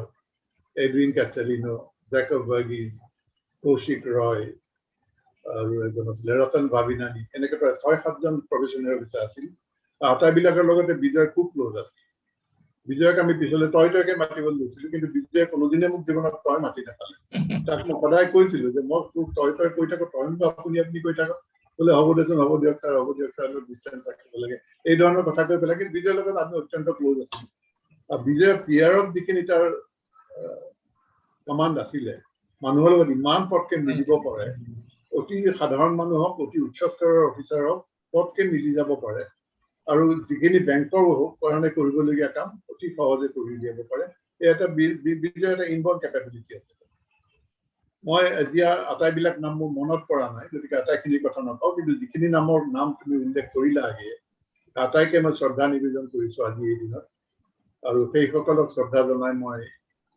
তোমালৈ আকৌ আগবঢ়াই ধন্যবাদ ছাৰ আচলতে বিজয় ৰয় কিছু পৰিমাণে মোক তেওঁ পাব্লিক ৰিলেশ্যনৰ মেনেজাৰ আছিলে CRM আৰু পাব্লিক ৰিলেশ্যনৰ মেনেজাৰ হিচাপে কেতিয়াবা ক'ৰবাত কিবা কিছু স্পনচৰশ্বিপ অনা কাৰোবাৰ কিবা ডিবেট পাতা অমুক পাতা তমুক পাতা তেওঁ অত্যন্ত ধৰণৰ এক্টিভ আছিলে হেড অফিচত যি পুৰণা বিল্ডিংটোত পাইছিলো পিছত তেওঁ আহিছে যি নহওক সেইটো তেওঁৰ প্ৰতি শ্ৰদ্ধা আমি সকলোৱে নিবেদন কৰিছো আৰু অঞ্জন বৰুৱালৈ যদি আমি আকৌ আহোঁ অঞ্জন বৰুৱাৰ বিষয়ে ভাস্কৰ শৰ্মা ছাৰে কোৱাৰ আগতে মই এটা কথা ভাবো যে তেওঁক মই বহু মানুহক বেংকাৰ হিচাপে পাইছো আৰু তেওঁলোকৰ ছ'চিয়েল লাইফটোতো লগ পাইছো মই আৰু বেংকাৰ হিচাপে যিমান পাইছো মই কাৰণ অঞ্জন বৰুৱাৰ ষ্টেচাৰৰ মানুহৰ লগত আমি বেংকাৰ হিচাপে ইমান বেছি ইণ্টাৰেকশ্যন নহয় কিন্তু তেওঁক যেতিয়া আমি ক'ৰবাত এটা সৰু সৰু অৱসৰত লগ পাওঁ কোনো ষ্ট্ৰাকচাৰ মিটিং বা অমুক জেগাত লগ পাওঁ তেতিয়া মই দেখিছো তেওঁ কিন্তু সেই বেংকিঙৰ উপৰিও তেওঁ সাহিত্য সম্পৰ্কে সমাজ সম্পৰ্কে অতি সচেতনভাৱে ৱাকিবহাল আৰু তেওঁ এইটো তেওঁৰ দেউতাকৰ পৰা আহিছে আমি খুব শ্ৰদ্ধেয় হেম বৰুৱাৰ তেখেত এজন অতি সুযোগ্য পুত্ৰ আৰু সেই সুযোগ্য পুত্ৰ হিচাপে তেওঁৰ অসমীয়া ভাষাটোক কি ধৰণে লৈ যাব লাগে এইটো হেম বৰুৱাৰ যিটো পিছত তেওঁৰ যিটো ৰচনাৱলী এই ৰচনাৱলীখনৰ লগত মই প্ৰথম পৰ্যায়ত এজন পৰোক্ষভাৱে জড়িত আছিলো অধ্যাপক প্ৰভাত বৰাই এখন সম্পাদনা কৰা কথা আছিলে সেই যোগাযোগটো কৰি দিছিল প্ৰকাশন পৰিষদৰ পাব্লিকেশ্যনত পিছত নহ'ল পিছত বেলেগে কৰিলে তেওঁৰ ব্যস্ততাৰ কাৰণে শ্ৰী প্ৰভাত বৰাৰ কিন্তু সেইখিনি সময়ত মই দেখিছো তেওঁৰ কথা বতৰা সেইটো পোষ্ট ৰিটায়াৰমেণ্ট অঞ্জন বৰুৱাৰ কথা কৈছো মই আৰু তেওঁৰ যিটো অতি সাধাৰণভাৱে এটা সাংঘাতিক ধৰণৰ মানুহৰ লগত মিলি যোৱাৰ যিটো এটা মাটিৰ মানুহৰ নিচিনা ব্যৱহাৰ এই ব্যৱহাৰটো কিন্তু মোক কালি যেতিয়া তেখেত ঢুকাইছে প্ৰভাত বৰাই প্ৰথম ফোন কৰিছে ইছৰাম এজন ভদ্ৰলোক এজন নাইকিয়া হ'ল তেওঁৰ লগত এই ধৰণৰ কথা যি নহওক হয় আমি আমাৰ ঠাইত যিবিলাক মানুহ থাকে সেই মানুহবিলাকৰ অস্তিত্বটো আমি পৰোক্ষ প্ৰত্যক্ষভাৱে পিছত অনুভৱ কৰোঁ প্ৰথমতে সেই কথাটো আমাক সেই ধৰণে নাহে যি নহওক তথাপিতো তেওঁ এটা খুব গুড ইনিংছ এটা ৰৈ গ'ল যিটো কথা কৈছে ছাৰেও চবেই কৈছে আৰু সৰ্বভাৰতীয় পৰ্যায়ত এইজন অসমীয়া ডেকাই অসমীয়া যুৱকে অসমীয়া এজন অফিচাৰে পিছলৈ DMD পৰ্যায়লৈ উন্নীত হ'ল তেওঁ এটা সৰ্বভাৰতীয় পৰ্যায়ত যিটো তেওঁৰ ষ্টেট তেওঁৰ সেই বিষয়ে মই এতিয়া শ্ৰীযুত ভাস্কৰ সমাচাৰ কৰোঁ শিৱানন্দ মই অকমান ইণ্টাৰাপশ্যন কৰিছো ভাস্কৰে কোৱাৰ আগতে এই জীৱন গোস্বামীয়ে যে ক'লে কথাটো আমাৰ অঞ্জনৰ কথাটো তেখেতৰ যিটো কৰ্মক্ষমতাৰ দখল এই ছাবজেক্টৰ ওপৰত আমাৰ নৰ্থ ইষ্টৰ পিছতো বাদেই দিলো মই কিন্তু ষ্টেট বেংকৰ ভিতৰতো বহুত কম মানুহৰ এই দখলটো আছিলে এই কথাটো মই কেনেকে জানো একেবাৰে ফাৰ্ষ্ট হেণ্ড নলেজ মই জানো যে ৰিটায়াৰ্ড চেয়াৰমেন মানে cheating chairman was calling the retired DMD at Guwahati এসময়ত যে মোৰ কাইলৈ মিটিং এখন আছে এই মিটিঙত এইটো ডিছকাছ হ'ব মোক তুমি ইনপুট দিয়া তেওঁ যি কৰিলে মই নাজানো কিন্তু মই যেতিয়া তেওঁলোকৰ কথোপকথনটো শেষ হ'ল তেতিয়া মই কৈছিলো যে আপুনিতো এইটো কনচালটেঞ্চি ফিজ ল'ব লাগে এইবিলাকৰ মই কৈছিলো এবাৰ মই পইচা দিয়ক মোক বোলে ধেমালিকে কৈছে আৰু ছেকেণ্ডলি আপুনি যিটো কথা কৈছে সমাজ সচেতন এই অঞ্জন বৰুৱাই সৰু সৰু কিছুমান চিঠি লিখিছিলে এই লেটাৰ্ছ টু দ্য এডিটৰত আছাম ট্ৰিবিউনত এই তাতেই তেওঁৰ থিংকিং প্ৰচেছটো ওলাই যায় কিন্তু everything related to social society আৰু এটা কথা অঞ্জনৰ কোনেও ময়ে নাজানিছিলো কোনোবাই জানে চাগে তেওঁ কবিতা লিখিছিলে ইংৰাজীত এই কবিতা কেইটামান এই জীৱন গোস্বামীয়ে জানিব সেইটো কথা এই যে ট্ৰিবিউট এটা দিছিলে ডিলাৰ বিলাকে তাতে এটা তেখেতৰ কিছুমান কবিতা সঁচাকে মানে তত্ত্বগধুৰ ইমান চিন্তাশীল ভাৱে লিখিব পাৰে মানুহজনে নিজৰ কথাকে এটা লিখিছে যে মোৰ চকুপানী নাইকিয়া হ'ল আজি কেলে নাইকিয়া হ'ল কৈছে এই যে it's a wonderful poem I would like Jiban Goswami to translate this অঞ্জনৰ এটা আছিলে কি ফেচবুকত মই খুব এটা এক্টিভ নাছিলো আজি 2 বছৰ মানৰ পৰা প্ৰায় নাইয়েই কিন্তু যেতিয়া আছিলো অঞ্জন খুব এক্টিভ আছিল ফেচবুকত এতিয়া লাখলৈকে এক্টিভ আছিল আৰু অঞ্জনৰ দুটা কথা আছিল পষ্টবিলাকতো দিয়েই তাৰ উপৰি কবিতা দিছিল আজি প্ৰায় ঢুকুৱাৰ কেইদিনমান আগতে ঢুকুৱাৰ কিজানি হাৰ্ডলি এসপ্তাহো হোৱা নাই তেনেকুৱা সময়ত এটা লাষ্ট কবিতা যিটো লিখিছিল লাভ বুলি পেলাই মোৰ কবিতাটো থকা হলে মাটি শুনালোহেঁতেন ইমান এটা টাচ কৰিছে ক'ৰবাত মোৰ এটা কথা লিখিছিলে যে address to his wife indirectly কোৱা নাই লাভ বুলি লিখিছে ৱাইফ বুলি কোৱা নাই মাত্ৰ ওপৰত প্ৰথম লিখিছে যে লাভ বুলি ক'লেই ৱাইফে কয় যে এইটো তোমাৰ এইবিলাক টপিকৰ ওপৰত কবিতা লেখাৰ বয়স এতিয়া নাই কিন্তু তাত লিখিছে এসময়ত যে মোক ঘৰলৈ লৈ যোৱা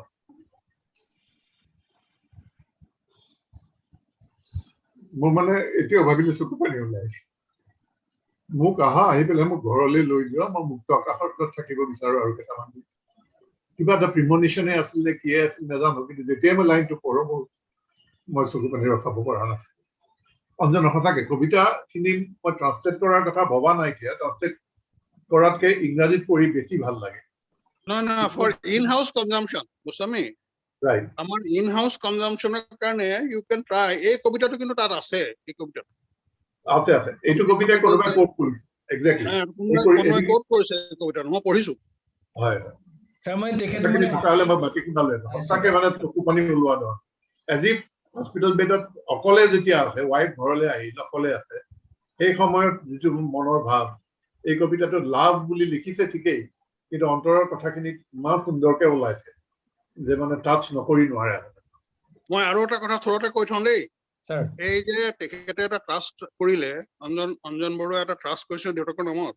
হয় এই প্ৰত্যেকখন মিটিঙত মই গৈছিলো, প্ৰত্যেকখন ফাংচন মই কৰিছিলো। এই ৰূপালী বৰুৱা তেখেতৰ সহধৰ্মিনী ইমান ধুনীয়াকে মানে তেওঁ কণ্ডাক্ট কৰিছে মিটিংবোৰ। এই গোটেইখিনি কাম হৈ যোৱাৰ পাছত মোলৈ এদিন ফোন কৰি ক'লে যে এতিয়া মই ট্ৰাষ্টটোত কি কাম কৰিম আৰু। মই বোলো আপুনি ভাবি চাওক নিজে, কিন্তু মই এটা কথা ক'ব পাৰো, এটা কাম কৰিব পাৰে।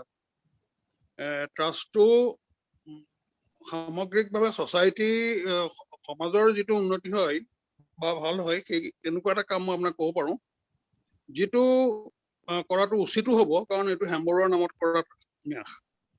সেইটো হ'ল নতুনকে যিসকল ৰাজনীতিক আহিছে, নতুনকে যিসকলে ইলেক্টেড হৈ আমাৰ সংসদলৈ আহিছে, সেইবিলাকক সমাজতন্ত্ৰ, প্ৰশাসন তন্ত্ৰ, এই গোটেই মানে প্ৰশাসনৰ মেচিনাৰীটো আৰু পাৰ্লিমেণ্টাৰী প্ৰেক্টিচেছ এণ্ড প্ৰচিডিয়াৰ্ছ, এইবিলাকৰ ওপৰত অৱগত কৰা, এইবিলাকৰ ওপৰত ট্ৰেইনিং দিয়া এটা খুব সুন্দৰ কাম হ'ব। কিন্তু আৰু যিবিলাক এক্সপিৰিয়েণ্ট আছে, নতুনকে তেওঁ পলিটিক্সত জইন কৰিম বুলি ভাবিছে, সমাজৰ কাৰণে কিবা কৰিম বুলি ভাবিছে, সেই মানুহবিলাকক এইখিনি এছপেক্টৰ তেওঁ সেই কথাটো ইমান ভাল পালে, মোক ক'লে যে আপুনি ঘৰত আছক। মই বোলো মই ঘৰ নাচাওঁ, ঘৰ ল'বলৈ আপোনাক মই বাৰণ কৰিছো। আপুনি ঘৰত সৰু অফিচ এটা কৰক, যেতিয়াই এইবিলাক হ'ব আমি হোটেলত ভাড়া কৰি এইবোৰ প্ৰগ্ৰেম কৰিম। এই কথাটো কিন্তু আগ নাবাঢ়িলে, পেণ্ডেমিক আহি গ'ল, আমাৰ ঘৰতে সোমাই থাকিলো 2 বছৰ। এইবিলাক কাম চাগে তেখেতৰ পৰিয়ালবৰ্গই আগবঢ়াব নিশ্চয়। বাৰু এতিয়া অঞ্জন, আৰু এটা কথা আছিলে যিটো ঠিক মানে অঞ্জন, মই চৰি মোৰ মাজে মাজে সিও লাগে, যিটো মানে অঞ্জনে বৰ জানিবলৈ দিয়া নাছিল, কিন্তু ভালে কেইজন এণ্টাৰপ্ৰিনিয়ৰ নতুনকে উঠিছে, কাম এটা আৰম্ভ কৰিব খুজিছে, বেংকৰ লোনটো লৈছে অলৰেডি, তাৰ অঞ্জনৰ সহায় বিচৰা নাই, কিন্তু কেনেকে চলাই নিলে লাভ হ'ব পাৰে এই বিষয়ত অঞ্জনৰ পৰা উপদেশ বিচাৰে বুলি মই জানো। আৰু অঞ্জনে বৰ মানে হেপিলি এছ'চিয়েটেড হৈছে, কিন্তু এইবিলাকৰ মই এতিয়া নামবিলাক আনফৰ্চুনেটলি মোৰ হাতত নাই, কিন্তু সেই ল'ৰাকেইজনক পালে বুজা যাব অঞ্জনৰ লেভেল অফ কমিটমেণ্ট কিমান আছে। এইটো ফেচবুকত আপুনি পাই যাব। এটা যে সৰু কথা এটা মই কওঁ, মানে এতিয়া আমি মানে স্যাৰ এই হেমবৰুৱাৰ চেণ্টেনাৰী পাতিছিলো নগাঁও বুক ফেয়াৰে।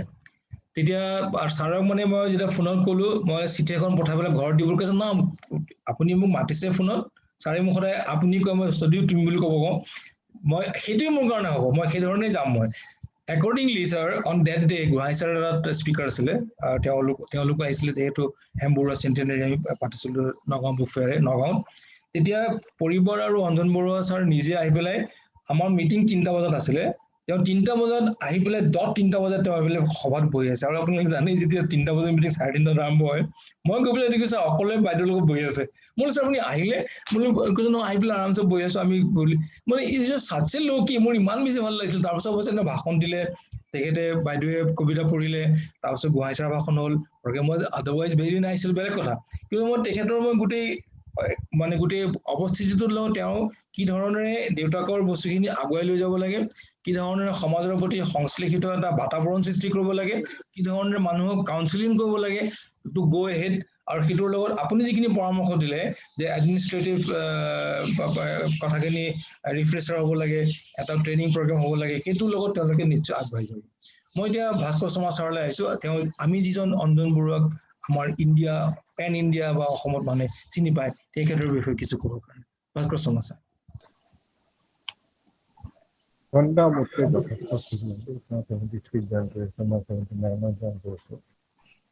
আৰু মই প্ৰথম পৰিচয় হয় তেওঁৰ লগত হয়তো 1984 যেতিয়া ডিব্ৰুগড়ৰ পৰা মই STC গুৱাহাটীলৈ আহোঁ কিবা এটা প্ৰগ্ৰাম আছে, আৰু সেই প্ৰগ্ৰামতেই তেওঁৰ যিটো মানে ধৰণ এটা আছিলে, যিটো তেওঁৰ মানে নেচাৰ এটা আছিলে, প্ৰত্যেকজন পাৰ্টিচিপেণ্টৰ লগত যেনে এটা ওৱান অন ওৱান বণ্ডিং বা ওৱান অন ওৱান কমিউনিকেশ্যন এটা তেওঁ এষ্টাব্লিছ কৰিব পাৰিছিলে।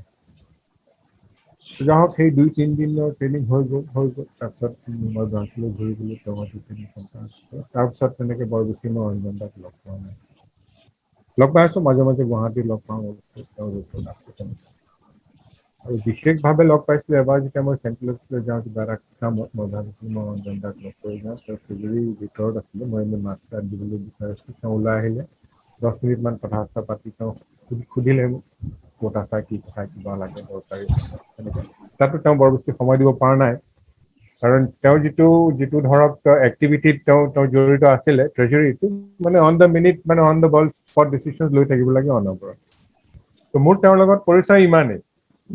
কিন্তু মই 2005 চনত যেতিয়া মোৰ চেণ্ট্ৰেল অফিচত পষ্টিং হয় আৰু মই তাত গেষ্ট হাউচত আছোঁ, এদিন দেওবাৰে ৰাতিপুৱা, মই ধৰক মোৰ মনত নাই কোন তাৰিখে গৈ পাইছোঁ তেনেকৈ, কিন্তু এদিন দেওবাৰে অঞ্জন দা আহি গেষ্ট হাউচত উপস্থিত।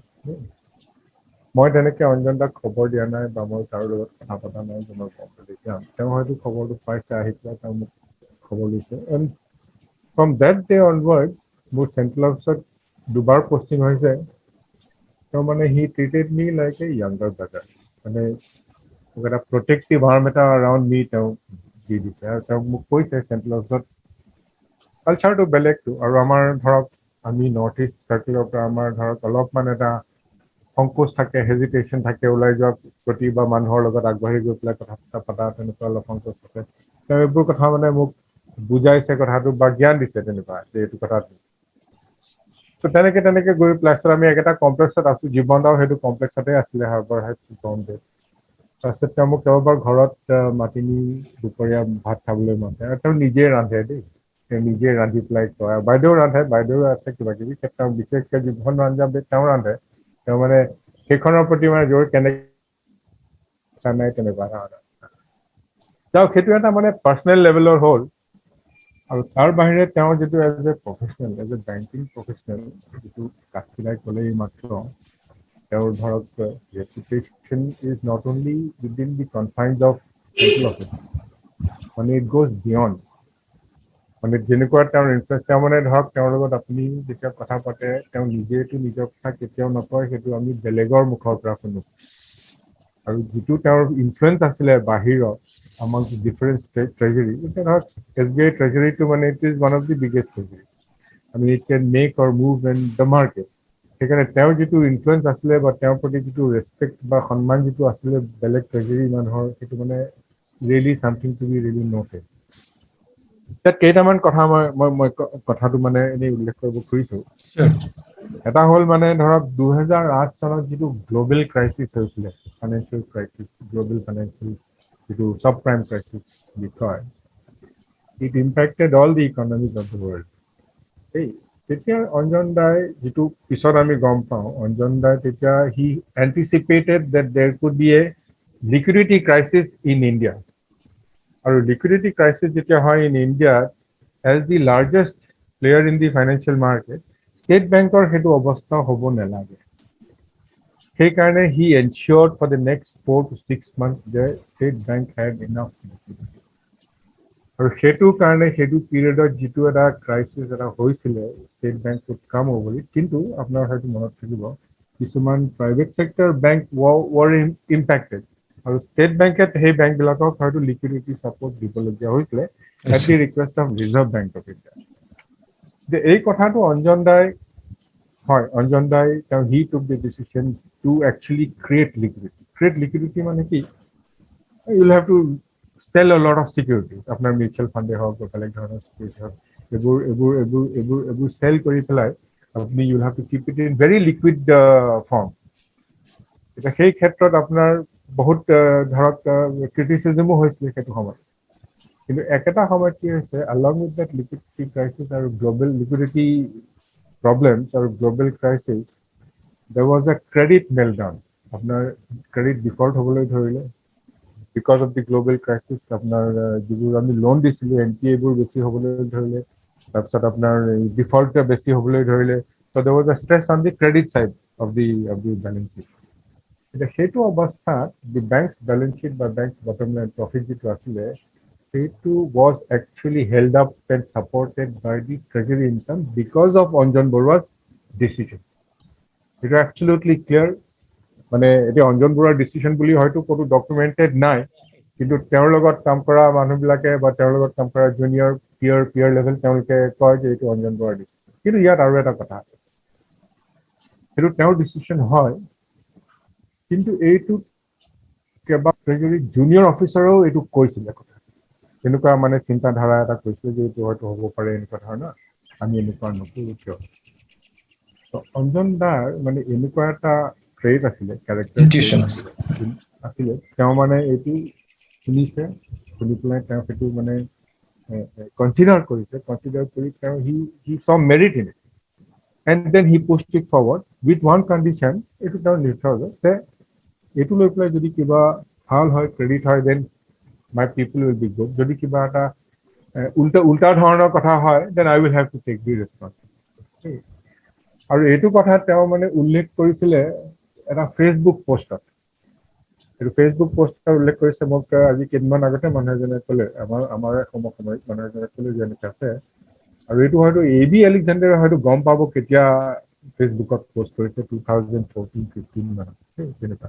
কিন্তু এইটো এটা তেওঁৰ মানে বস্তুটো technically he was very sound. Treasury যিবোৰ মানে টেকনিকেল কথা কৰিব লাগে, মানি মাৰ্কেটৰ যিবোৰ ধৰক টেকনিকেল কথা আছে, তাৰোপৰি আৰু এটা কথা আছে, এই টেকনিকেল নোহাওটো হয়তো বহুতৰে আছে, কিন্তু তেওঁৰ মানে কথাটো কি হৈছে, অলপ কমন চেন্স আৰু ইনটিউটিভনেছ যিটো আছে, যিটো গিভেন অল হিজ ডিচিশ্যন। ইয়াত মানে মানুহে ধৰক ট্ৰেজাৰী মানুহে ৰং ধেমালি কৰি কয় যে কেইদিনমান ৰঞ্জন দা আহি পেলাই কৈছে ভেৰি চুন reserve bank is going to raise the interest rate. কি কাৰণে কৈছে, বজাৰত মাছৰ দাম বাঢ়ি গ'ল। ত' এইটো ধৰণৰ চাওক, এটা ভেৰি চিম্পলিষ্টিক কথা, কিন্তু আপুনি যদি গভীৰ চিন্তাত এইটো যদি চাবলৈ যায়, ইট ডাজ মেক চেন্স। বজাৰত যেতিয়া কিছুমান মেজৰ কনজাম্পশ্যন আইটেমৰ বস্তু যদি দাম বাঢ়ি যায়, that means there is a general trend towards inflation. তেতিয়াহ'লে RBI মানে ইণ্টাৰভেনশ্যন কৰি ধৰক ইণ্টাৰেষ্ট ৰেট ক'ব, তেওঁ হয়তো ধেমালিত কৰিছে, কিন্তু এনেকুৱা ধৰণৰ তেওঁৰ মানে in touch with the ground realities.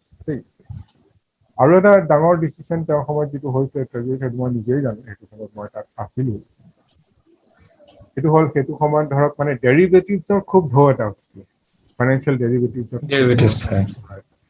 আৰু তেতিয়া ধৰক কিছুমান কনচালটেণ্টে আহি পেলাইও মানে ডেৰিভেটিভছৰ কথা কয়, আৰু তেনেকুৱা এটা ডিল এটা আনিছিলে কোনোবা এজন কনচালটেণ্টে, কৈছে ইয়াতে ষ্টেট বেংকৰ মানে কেইবাও 4-5 মিলিয়ন পাউণ্ডৰ মানে লাভ হ'ব। ভাবি চালে যে এইটো 4-5 মিলিয়ন ডলাৰ লাভ এটা ডিলত যদি হয়, তাৰমানে ইয়াত কিবা এটা গণ্ডগোল আছে, ইমান মাৰ্জিন অফ প্ৰফিট বা ইমান ডিল, এইটো গণ্ডগোল আছে। তেওঁ এইটো অলপমান ভিতৰতে গৈ চাই পেলাই আৰু সেই ডিলটোত তেওঁ নাই। সেইটো হ'ল মানে যিটো ক'লে about integrity in his dealings. বেংকৰ কাৰণে সেইটো ভাল হ'ল, 4.5 মিলিয়ন ডলাৰ পাউণ্ড এটা প্ৰফিট হ'লহেঁতেন, but the client would have been at a loss. সেইকাৰণে বিকজ অফ দেট থিং তেওঁ মানে সেইটো মৰেল বা ইণ্টিগ্ৰিটি চাই পেলাই সেইটো ঘটনা এটা কথা। আৰু লাষ্টৰ এটা কথা কওঁ, আমাৰ সময় কম, এটা সৰু কথা। মই ধৰক আজি 2 দিনমান আগতে ট্ৰেজাৰী গ্ৰুপৰ পৰা এটা ট্ৰিবিউট মিটিং এটা অৰ্গেনাইজ কৰিছে গুগল মিটত। তাত ধৰক প্ৰেক্টিকেলি এবাউট 80-90জন মান মানে অফিচিয়েল যোগদান দিছিলে, গোটেই স্ক্ৰীণখন ভৰি গৈছিলে। আৰু উল্লেখযোগ্য কি যে ইয়াৰে ধৰক আধাখিনি মান ষ্টেট বেংকত নাই, আধাখিনি মান মানে ষ্টেট বেংকত এটা সময়ত আছিলে, হয়তো অঞ্জন বৰুৱাৰ লগত এটা সময়ত কাম কৰিছিলে, কিন্তু এতিয়া তেওঁলোক গৈ বেলেগ বেংকত বেলেগ ট্ৰেজাৰীত কাম কৰি আছে। তেওঁলোকেও আহি যোগদান দিছে, আৰু এই কাৰণে যোগদান দিছে, তেওঁলোকে কৈছে যে অঞ্জন বৰুৱা বেংকত তেনেকুৱা এটা প্ৰথম অফিচাৰ তেওঁলোকে দেখিছে যোনে এট CGM বা DMD লেভেলত তেওঁৰ কোনো হায়াৰাৰ্কিৰ ফিলিং নাই। ইমান যে মানে এজন মহিলা এগৰাকীও যোনে তাত আছিল, তেওঁ কৈছে আই হেভ মানে কৈছে যে মই ইমান মোৰ অভিজ্ঞতা আছিলে বেংকত বেলেগ বেলেগ জেগাত, ট্ৰেজেৰীত আহি পেলাই মই প্ৰথমবাৰ যে এইটো ফিলিং এটা হ'ব হৈছে যেন দিছ ডিপাৰ্টমেণ্ট হেজ আ ফ্লেট ষ্ট্ৰাকচাৰ, ইয়াত কোনো তলৰ নাই বা ওপৰৰ নাই, it is a flat structure. তেওঁ মানে চবৰে লগত ইকুৱেলি ইম্পৰ্টেণ্ট হিচাপে যিজন এজন ডিলাৰ অন দ্য ডেস্ক বা এজন মেছেঞ্জাৰ বা যেনেকৈ হওক একেধৰণে বিহেভ কৰিছিলে ছাৰ। এইটো এইটো হয়, কথা মই মানে জাষ্ট ইণ্টাৰেক্ট কৰিছো মই, মানে এইবিলাক যেতিয়া এই শেহতীয়া যিখিনি ফেচবুক পোষ্ট আছে ৰিগাৰ্ডিং অঞ্জন বৰুৱাৰ ট্ৰিবিউট দিবলৈ, তাতে বহুত ল'ৰাই লিখিছে, অনিল শইকীয়াহঁতেও লিখিছে যে আমি যেতিয়া হেড অফিচত কাম কৰিছিলো, যেতিয়াই ছাৰে আমাক পায় তথাপিতো এটা ধুনীয়াকে হাঁহি এটা মাৰি পেলাই গুড মৰ্ণিং কৰে বা এটা জেচাৰ দিয়ে, যিটো বস্তু এই new generation helm of the এফেয়াৰ্ছত অলপ বিৰল। Anyway sir please. মানে সেইটো আছে, সেইটো ধৰক তেওঁৰ মানে নেচাৰ, সেইটো তেওঁৰ আপব্ৰিঙিং, সেইটো তেওঁৰ মানে ফেক্টৰ আছে, কিন্তু সেইটো এটা মানে তাকে লগ পাওঁ চবেই, সেইটো তেওঁৰ প্ৰতি যিটো ৰেচপেক্ট আছে দেই। আৰু as far as the professional life, তেওঁ মানে এনেকুৱা যে তেওঁক মানে এতিয়া এইটো কোৱাটো ভুল হ'ব যে তেওঁক RBI ধৰক বিচাৰে ফৰ ডিছকাছন, কিন্তু হয় তেওঁ কেইবাবাৰো ধৰক মনিটাৰী পলিচি বা যেনেকুৱা পলিচি হয় ষ্টেট বেংকৰ পৰা অঞ্জন বৰুৱাক মানে সেইটো সময়ত তেওঁক বিচাৰিছিলে ফৰ ডিছকাছন চাজেশ্যন। আৰু এইটো কথা জানে চাগে, তেওঁ মানে এতিয়া সেবিৰ এটা কমিটি আছিলে to suggest reforms in money market reforms, তেওঁ সেই কমিটিৰো মেম্বাৰ আছিলে। লাষ্টলৈ তেওঁ আছিলে নাই মই নাজানো, পিছত লাষ্টলৈকে আছিলে নাই সেই তেনেকুৱা। ত' এইটো মানে এলাপেচা কথা নহয়। Exactly. For a person to have reached that level of authority বা expertise আৰু ৰেচপেক্ট, সেইটো মানে সেইটোৱে অঞ্জন দাক মানে, আৰু এট দ্য চেম টাইম আপোনাৰ মোৰ লগত যেতিয়া কথা পাতিব এতিয়া এনেকুৱা ইমান এটা এষ্টাব্লিছ বা ইমান মানুহ বুলি তেওঁ কেতিয়া, তাতে আৰু এজন মানুহে কৈছে, মই ক'বলৈ এক মিনিট আৰু এজন মানুহে কৈছে তাত তেওঁ মানে ফ্ৰেংকফৰ্টত অঞ্জন বৰুৱাৰ পৰা চাৰ্জ লৈছিলে, ফ্ৰেংকফৰ্টত এই তেতিয়া তাৰপিছত আহি আকৌ অঞ্জন বৰুৱাৰ লগত মানে আহি ট্ৰেজেৰীত কাম কৰে। তেওঁ এইটো কথা কৈছে যে মই অঞ্জন বৰুৱাৰ লগত খুব ক্ল'জ আছিলোঁ, তেওঁ মোক খুব মৰম কৰিছিলে, খুব ভাল পাইছিলোঁ। মই ভাবিছিলোঁ যে মই একমাত্ৰ মানুহ যোনে অঞ্জন বৰুৱাই মানে খুব ভাল পায়। তাৰপিছত তেওঁ কৈছে যে এইটোতো সকলোৰে ক্ষেত্ৰত চবেই কৈছে এইটো কথা। তো ভাবি চাবলগীয়া কথা এটা যে এই মানুহজনৰ তেওঁৰ মৰম চেনেহ ৰেচপেক্ট মানে ইমানবোৰ মানুহৰ প্ৰতি এটা একেই ষ্টেণ্ডাৰ্ডত আছে। এইটোৱে মানে এনেকুৱা মানুহ এজন যে হঠাৎ নাইকিয়া হৈ যাব আমাৰ মাজৰ পৰা, ভাবিবলৈ টান। সঁচাকে দেই, তেওঁৰ মানে প্ৰডাক্টিভ লাইফ বহুত আছিলে। খুব আৰু কম বহুত আছে, বয়সতে মই এইটো সময় মই আৰু এতিয়া আছে, পিছত হয়তো কেতিয়াবা বহিলে আমি ক'ব পাৰিম। ক'ব ছাৰ, আপুনি 2 মিনিট সময় ইমান কথা নাই, ক'ব পাৰিব ছাৰ ইচ্ছা কৰিলে। এনেকুৱা আছে ধৰক, এতিয়া প্ৰথমতে তেওঁ যেতিয়া ট্ৰেজেৰীত আছে এটা খুব চেলেঞ্জিং চিটুৱেশ্যন আছে। ভইচটো চাউণ্ডটো অকমান বঢ়াব পাৰি নেকি? চৰি চাউণ্ডটো মই ইয়াৰ পৰা বঢ়াম নে তাৰ পৰা? এতিয়া শুনিছে? এতিয়া শুনিছে? মানে আৰু এটা কথা কি আছিলে, তেওঁ যেতিয়া ট্ৰেজেৰীত চাৰ্জ লৈছিলে এজ এ CGM, তেতিয়া ইমিডিয়েটলি ট্ৰেজেৰীত মানে ৰিষ্ট্ৰাকচাৰিং এটা হৈ গৈছিলে। আপোনাৰ আগতে ট্ৰেজেৰীটো অলপমান ভাগ হৈ আছিলে, যেনেকৈ ফৰেক্স ট্ৰেজেৰীটো কলিকতাত আছিলে ফৰেন ডিপাৰ্টমেণ্টত, ৰূপী ট্ৰেজেৰীটো আপোনাৰ বম্বেত আছিলে। তাৰপিছত এটা মানে ছফ্টৱেৰ এটা দিয়া হ'ল, কম্পিউটাৰাইজেশ্যন ছফ্টৱেৰ এটা দিয়া হ'ল, য'ত মানে everything it can be seen and manage from one point. So' তেতিয়া এটা ডিচিশ্যন লোৱা হ'ল যে মানে গোটেই ট্ৰেজেৰী ফৰেন ডিপাৰ্টমেণ্টৰ যি আছে গোটেইবোৰ মানে বম্বেলৈ লৈ পেলাই এটা জেগাত এটা ইণ্টিগ্ৰেটেড ট্ৰেজেৰী হ'ব। সেইটো ঠিক অঞ্জন দাৰ সময়ত নহয়, ডিচিশ্যনটো তাৰ আগত হৈছে, কিন্তু ফল আউট কিছুমান পিছত হৈছে। ফলত যেনেকে যেতিয়া ট্ৰান্সফাৰ হৈছে তেতিয়া তাত কিছুমান HR ইছ্যুজ আহিছে, কিছুমান ইউনিয়নৰ ইছ্যুজ কিছুমান আহিছে। তো সেইবোৰ তেওঁ মানে খুব টাক্টফুলি হেণ্ডেল কৰিছে এৰাউণ্ড দি টাইম ধৰক 2010, 11, 12 সেইটো সময়ত। এইবোৰ মানে লিংগাৰিং প্ৰচেছ হৈছিলে, কিন্তু আল্টিমেটলি সেইবোৰ তেওঁ কৰিছে। আৰু এইটো ক্ষেত্ৰত মানে তাৰে প্ৰদীপ কুমাৰে সিদিনাখন ক'লে যে মানে এই প্ৰদীপ কুমাৰ MD আছিলে, MD হৈ ৰিটায়াৰ কৰিলে তেওঁ।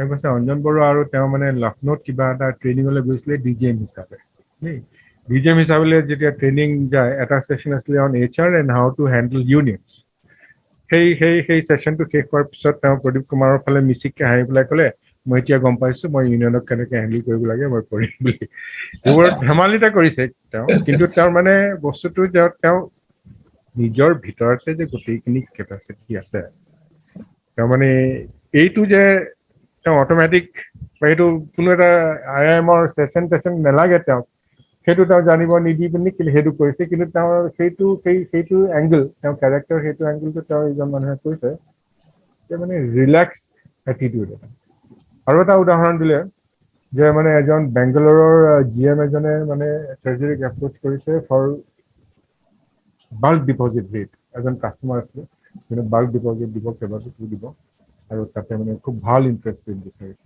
তাৰপিছত অঞ্জন বৰুৱাই কৈছে ঠিক আছে আমি ইমানখিনি দিব পাৰিম কিন্তু তুমি মোক কোৱা যে তাত মাৰ্কেট ইণ্টেলিজেঞ্চ কি ব্লেক বেংকে কিমান দিছে কোনবোৰ কাষ্টমাৰ আছে যোনে এইবোৰ ডিপজিট আমাক আৰু দিব পাৰে কেনেকুৱা ৰেট টলাৰেঞ্চ আছে কি কথা মোক যদি এইটো দিব পাৰা I can do some analytics and I can maybe not only for this deposit but for other deposit also মই এইটো কৰিব পাৰিম তাৰপিছত এই GM জনে হয়তো কৰিছে জীৱন হয়তো চিনি পাব পাৰ্থ ভট্টাচাৰ্যজী মনত আছে তেওঁ কৈছে দেই তাৰপিছত তেওঁ কৈছে পাৰ্থ ভট্টাচাৰ্যক কৈছে যে পিছত পাৰ্থ ভট্টাচাৰ্যৰ টেনশ্যন হৈ গৈছে কাৰণ যিজন ৰিলেশ্যনশ্বিপ মেনেজাৰে এই প্ৰপ'জেলটো আনিছিলে ৰাতি 10টা বজালৈকে পাৰ্থ ভট্টাচাৰ্যই মানে তেওঁক ফোন কৰি মানে একেবাৰে পোৱা নাই লাষ্টত আহি ৰাতি 10টা বজাত আহি অঞ্জন বৰুৱাক কৈছে যে ছাৰ এনেকুৱা ঘটনা মই তাক বিচাৰি পোৱা নাই কণ্টেক্ট সি মানে ফোনটো নুঠাই মোক খুব খং উঠিছে মই পিছদিনাখন তাক একদম ভালকে যায় অঞ্জন বৰুৱাই কৈছে এইটো লক্ষ্য কৰিবা এই মানুহজনে ল'ৰাজনে একদম ঠিক কাম কৰিছে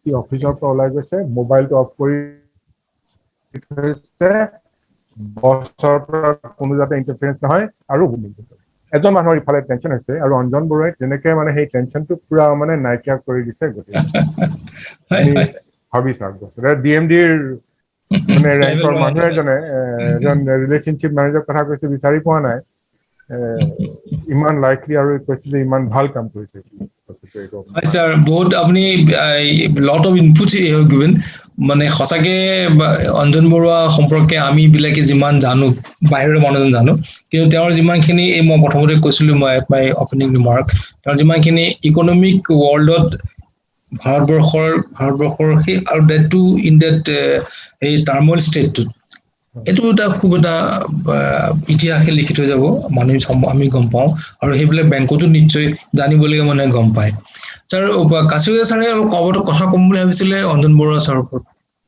কোনটো মই সেইটো ৰ'ব দেই কেনেকে কৰে জানো এইটো এতিয়া শুনিছে না শুনি আছে হয় কিবা এটা যে কম বুলি কৈছিলো সেইটো মই ক'লো এই জীৱন ট্ৰাষ্টৰ কথাটো মোক সুধিছিলে তেতিয়া মই ক'লো যে সামগ্ৰিকভাৱে সমাজৰ যিটো উন্নতি হয় সেই কামটো কৰক আপুনি আৰু সেই কৰিবলৈ খুব ইচ্ছুক আছিল আৰু খুব ইণ্টাৰেষ্ট দেখুৱাইছিল তেতিয়াই আমি মানে মোক কৈছিলে যে আপুনি ঘৰতে বিচাৰক মোক আকৌ আপুনি বুলি কয় দেই মই আপুনি বুলি কওঁ তেওঁৰ লগত মোৰ কোনো মানে হেৰি নাই একেলগে কাম কৰা নাই কেতিয়াও কিন্তু মিউচুৱেল ৰিছপেক্ট এণ্ড কিবা এটা আছে নহয় আমাৰ এই এছিয়াৰত যে লেখে তেনেকুৱা ধৰণৰ ৰিলেশ্যনশ্বিপ এটা আছে আৰু হি ইউজ টু অলৱেজ কল মি এইটো মই কি কৰো এতিয়া মই সেইটো কথা কওঁতে খুব ভাল পালে তেনে মই ক'লো যে এইটো আমি কৰি দিম ইউজ ডোণ্ট ৱাৰি আৰু তেখেতৰ এটা আক্ষেপ আছিলে যে হেম বৰুৱাৰ কথাটো আজি মানুহে বহুতে পাহৰি গৈছে আৰু এখন মিটিঙত তেখেতৰ মানে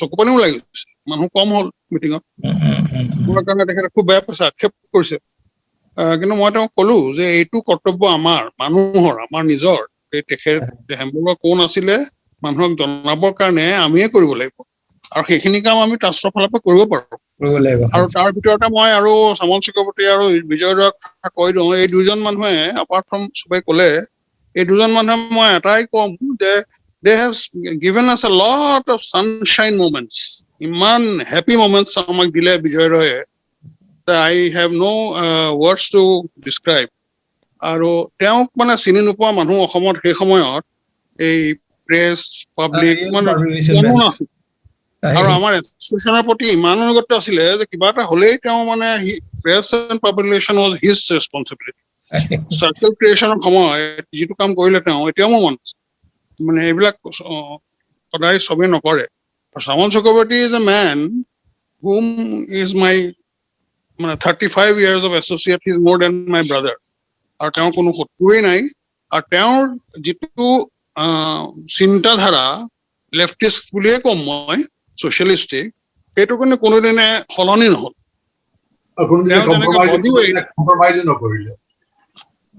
কি ক'লে কম্প্ৰমাইজ কৰা নাই মই সেইদিনাখন ছোৱালীজনীয়ে মোলৈ লেখোতে মই কৈছো তেওঁক আমেৰিকাত আছে মই তোমাৰ দেউতাৰ বডি ৱেইটটো যেনেকে চেঞ্জ নহ'ল তেনেকে থাকিলে 50 কিলো নে 1 কিলো তোমাৰ দেউতাৰ প্ৰিন্সিপালটো একে থাকিলে ইট স্পীক্স আ লট এবাউট হিম ইন্টেলেকচুৱেল অনেষ্টি এটা আছিলে এটা ইন্টেলেকচুৱেল অনেষ্টি আছে যিটো মই ভীষণ শ্ৰদ্ধা কৰিছো স্যাৰ হয় আচলতে মই মানে যেতিয়া মই এই প্ৰগ্ৰামটো ডিজাইন কৰিছিলো তেতিয়া মই I discuss with my daughter Madri মই এইটো নাম কি দিওঁ নামটো কি দিওঁ প্ৰথমতে ভাবিলো যে এইটো আমি সামল চক্ৰৱৰ্তীৰ পৰা অঞ্জন বৰুৱালৈ তাৰপিছত ভাবিলো যে গোটেই মানুহখিনি জেনেৰেল শ্ৰদ্ধাঞ্জলি তাৰপিছত তেতিয়া মোক এটা কথা ক'লে মোৰ ছোৱালীজনী যে আজিকালি এই জাতীয় কথাবিলাক হয় কি সেলিব্ৰেশন অফ লাইফ সেলিব্ৰেশন শব্দটো সদায় এটা হেৰি নহয় যে মানুহজনৰ লাইফটো সেলিব্ৰেট না we are celebrating life of Samal Chakrabarty, life of Bijoy, life of Anjan, life absolutely because they have lived a full life, they have lived a meaningful life. Exactly. But it is a celebration of life. I am so happy that at least আমি কিছু পৰিমাণে হলেও আমি এই কিজনী আমাৰ মহান আত্মা কথাটো যদি মই বিশ্বাস কৰোঁ মই মানে এই পৰলোক গমন বুলি ক'লে মই লিখিবলৈ খুব টান পাওঁ পৰলোক বুলি গমটো নাপাওঁ গতিকে মই তেখেতে ক'লে আত্মা পৰলোকত গৈ পেলাই শান্তি পাওক সেইটো কথা I always pray be in the peace শান্তি থাকো যদি নাথাকো যদি if at all something is there যি নহওক আমি এই আজি এই যিখিনি মানুহৰ আমি এইখিনি সময়ত সেলিব্ৰেশন অফ লাইফ আমি ধৰণে আলোচনা কৰিলো মই আপোনালোক সকলোকে যি কেজনে আমাৰ Goswami sir Kashi Hazarika sir Anjan Bhaskar Sharma sir Surya Phukan sir আৰু যিসকলে আমাৰ গোটেই প্ৰগ্ৰামটো চাই আছে সকলোকে মই আন্তৰিকভাৱে ধন্যবাদ জনাইছো আমি আশা কৰো যে কোভিডৰ এই গোটেই অৱস্থাটোৰ পাছত আৰু যাতে ভৱিষ্যতে এনেকুৱা ধৰণৰ আমি অকাৰণে মৃত্যু নাহক মৃত্যুটো আহিবই কোনো কথা নাই কিন্তু এনেকুৱা এটা একদম ইনডিগনিফাইড এটা ডেথ মই কাৰণে ভাজে যে এইটো মানে এটা অবন্দিত মৃত্যু আমি মৃত্যুটো আমি সদায় বন্দনা কৰোঁ কিন্তু এতিয়া আমি মৃত্যু বন্দনা আজি উৎপল বৰুৱাৰ মাক ঢুকাইছে কালি তেওঁ আনকি বহুত দূৰৰ পৰা তেওঁৰ হেৰি ক'ব লগা হৈছে পিপি কিট পিন্ধি পেলাই ফেমিলি বহুত দূৰতে চাই আছে গতিকে এই অবন্দিত মৃত্যু যাতে আমি আৰু কামনা কৰিব নোখোজো নাহক আমি সকলোৱে যিমানখিনি ধৰণৰ আমাৰ প্ৰেছক্ৰাইব যিখিনি আছে 2 গজ কি দূৰী হওক মুখত মাস্ক পিন্ধা হাত ধোৱা যিবিলাক আছে সেইবিলাক আমি কৰি ৰাখো আমি সাৱধান নাথাকো আৰু মই আশা কৰোঁ যে আমাৰ গোটেই সকলোবোৰ ষ্টেট বেংক ফ্ৰেটাৰ্নিটি হওক বা অন্যান্য সকলো মানুহ হওক সকলো মানুহৰ প্ৰতি মানুহৰ বাবে আমি আছো মানুহৰ প্ৰতি শ্ৰদ্ধা নিবেদন কৰিছো আৰু সকলোকে মই থাকক সুখেৰে থাকক আমি সকলোৱে এই মুহূৰ্তলৈ যিসকল ভালে আছো অনাগত সকলো মুহূৰ্তলৈ ভালে থাকক মই সকলোকে পুনৰ ধন্যবাদ জনাইছো নমস্কাৰ